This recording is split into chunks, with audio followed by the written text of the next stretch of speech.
there's really two core things that you need to do from a compliance and regulatory perspective to get up and running. And the latter of which we have here is designing a compliance program that's designed to prevent and detect, and then if unfortunately ever happens, to correct any violations of state and federal securities laws. So there's a number of core components in there. This list is certainly not exhaustive, but some of the more common here. The core of this is really going to be your written supervisory procedures.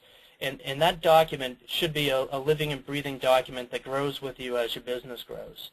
And not just something that you picked up from a friend who's an RIA who had an attorney draft something. It really needs to reflect what you do, not every possible scenario. So some of the regulators have actually made examples of some RIA firms in recent months where they've picked out things that are in their manual where they say they do something that they can't live up to. So it's more important to have a manual that reflects what you actually do than it is to have something that's fully exhaustive of every possible scenario. The other item is your code of ethics. I'm sure everyone on the phone has probably signed one of these to date, and those potentially breaking away from wirehouses, you know that this is an area that they pay particular attention to. The code of ethics is generally, it's going to be the guiding principles of your firm and how you deal with clients and conflicts of interest.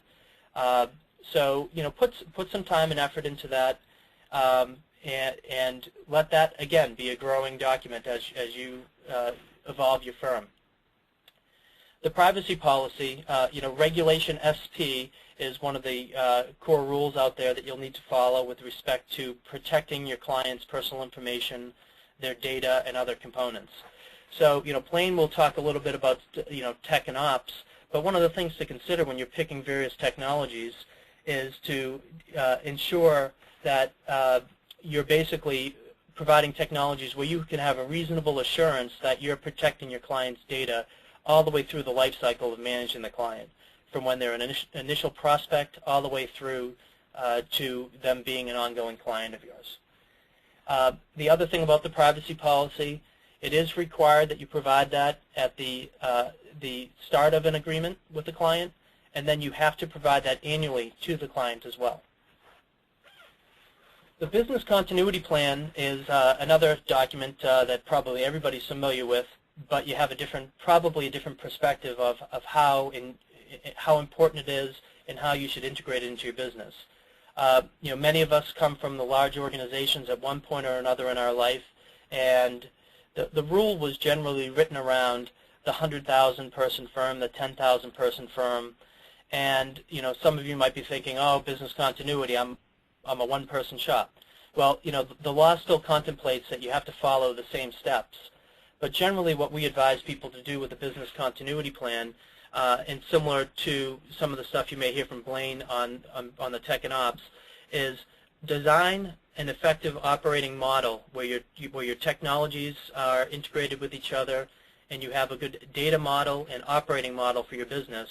And then what you really do is you're transforming that business continuity model more into the 90% of what you do, not the 10%. So make it more of an operating model for your business. How do you run your business? How do you protect your clients? How do you access your data? And if you do it that way, you'll not only have a useful document and a tool, but you'll probably be more effective overall. I've kind of touched on the books and records along the way here, but the key thing to just take away is books and records in any form, whether they're physical or electronic, need to be retained for your business. That means everything from emails back and forth to clients, to your own financials, to decisions around trades that you may make. And generally, each record is required to be kept for a period of 5 years from the date of the last interaction. So think about that for a minute now, and think about emails. How often do you have the situation where someone replies to an email string that was a week ago, a month ago, or a year ago?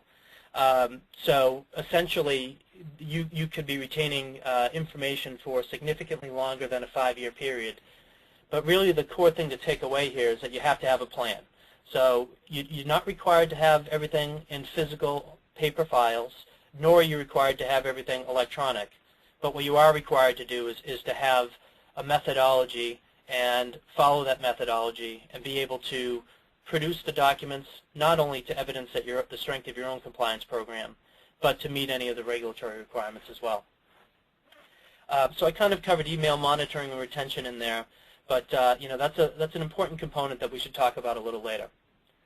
The last thought here with respect to actually designing the program itself is, again, back to that example. Don't try to make it a cookie-cutter program because it just won't hold up.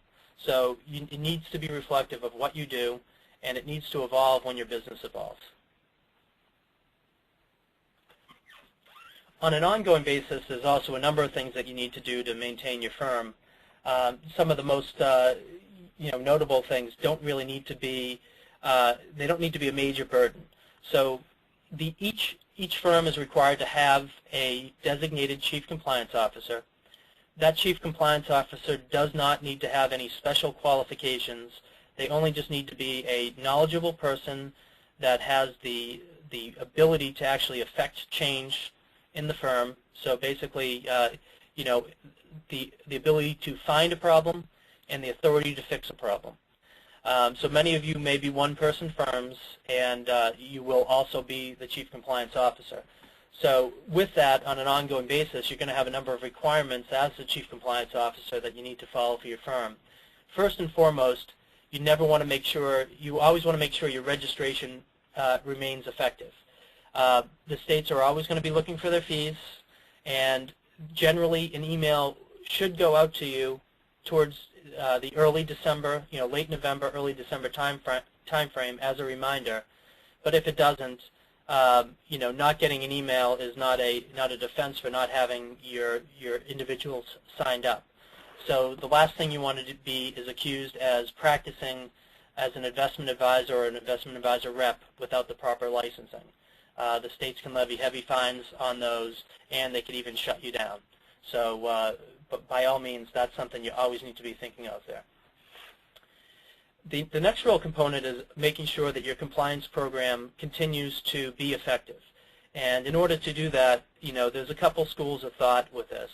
You can do an annual assessment or periodic assessments of your compliance program and really turn over every stone and think of all of the various components. Go out and visit each of your service providers, look at things such as SAS 70 reports prepared by independent audit firms on various service providers, and then go through and do a one-time review of your policies and procedures. So, that's one approach that many advisors take. As you can imagine, if you wait till the last minute to go do a year's worth of work, it's going to be a lot of work. It's going to be frustrating.